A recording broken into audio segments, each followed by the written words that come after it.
Dans une vidéo précédente qui s'appelait Balayage tube 2D, on a vu comment dessiner un tube avec la particularité que l'axe de ce tube s'inscrive dans un même plan. Ici, on va dessiner ce tube qui, lui, par contre, a une trajectoire qui s'inscrit dans deux plans différents. Donc, on va devoir, pour utiliser la même fonction balayage, dessiner le profil du tube. Donc ça, on sait faire, mais on va devoir aussi dessiner une esquisse 3D. Donc, je vais dans mon SolidWorks et quand on clique sur le petit triangle noir, on déroule le menu esquisse et en fait, on voit apparaître une nouvelle esquisse qu'on n'avait pas encore utilisée, qui est l'esquisse 3D. Donc, cette esquisse 3D va nous permettre de dessiner à peu près tout ce qu'on veut sur trois plans différents. Donc nous, là, on n'a besoin que de deux plans différents. Alors, je clique sur Esquisse 3D. Donc vous voyez ici apparaître le petit 3D sur l'esquisse qui m'informe que je suis bien dans le mode esquisse 3D. Alors, je vais prendre, et toujours, je prends mon outil ligne, je viens m'accrocher à l'origine. Vous voyez qu'en dessous de mon crayon, il est indiqué XY. Ça veut dire que je travaille dans le plan XY. Si je clique sur tabulation, vous voyez que maintenant je travaille sur le plan YZ. Si je rappuie sur la touche tabulation, je travaille ici sur le plan ZX. Donc, en chaque fois que je clique sur ma touche tabulation, je choisis finalement le plan dans lequel je veux travailler. On peut s'aider du trièdre ici avec les trois axes X, Y, Z. On a les trois plans. Donc on peut se débrouiller pour gérer son travail avec plus de facilité. Donc on va commencer à dessiner ce tube. Donc on va commencer donc la première partie, c'est-à-dire qu'on va monter sur une hauteur de 200, suivant l'axe Y. Donc là, je suis sur le plan XY, donc c'est bon. Je vais pouvoir m'accrocher. Donc là, c'est pareil qu'en 2D, on a un magnétisme qui nous permet de nous accrocher sur la verticale. Donc je suis sur une hauteur, donc je zoome un peu grâce à la molette. Je me mets à la verticale sur une hauteur de 200. Je veux maintenant ici venir dessiner suivant l'axe Y. Alors, je vois que en dessous de mon crayon, c'est indiqué X, Y. Moi, je veux travailler suivant l'axe Z, donc j'appuie sur ma touche tabulation. Voilà. Et je viens m'accrocher sur l'axe Z pour une longueur de 300. Voilà, à peu près 300. Voilà. Maintenant, je veux ici m'accrocher sur l'axe X. Alors, je vais appuyer sur la touche tabulation. Donc là, il y a mon X qui apparaît. Et je viens dessiner un segment d'une longueur à peu près de 400. Voilà.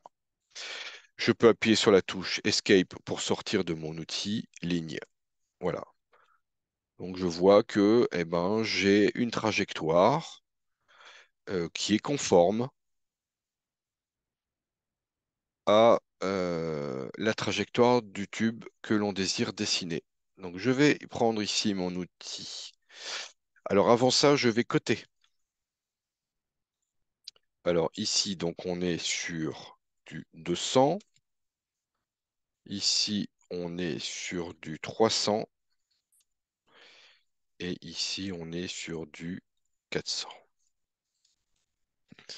Donc, je peux maintenant prendre mon outil quand j'ai des esquisses. Je clique dans les coins. Alors ici, je suis sur un rayon de 10. Donc, soit je clique avant et je mets ma valeur après, ou alors je vais tout de suite mettre la valeur correcte. Voilà, et je vais cliquer sur les deux coins. Je valide une fois. SolidWorks me montre le résultat. Si je suis satisfait, je valide. Donc voilà la trajectoire en 3D de mon tube. Je valide ici pour sortir de mon esquisse. Je vais maintenant à l'origine qui se trouve ici, dessiner le profil de mon tube. Donc je vais choisir un plan. Donc on voit que c'est ce plan-là qui m'intéresse, sur lequel je vais m'accrocher à l'origine et dessiner donc un cercle. Donc je viens ici dessiner mon cercle, je viens le côté. Donc on est sur un diamètre de 30 intérieur de tube. Je valide. Donc je pourrais, comme pour la vidéo précédente, tube 2D, dessiner deux diamètres différents que je cote à 30 et à 38.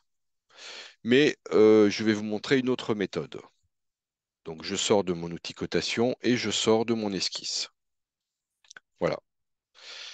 Je peux maintenant, alors, je me répète, mais c'est important. Donc là, je suis bien en mode 3D et j'ai bien deux esquisses différentes. Une esquisse pour la trajectoire qui se trouve ici et une esquisse pour ici mon profil de tube. Je suis en mode 3D, je vais dans l'onglet Fonctions, sélectionner Balayage. Donc ici, on me demande le profil.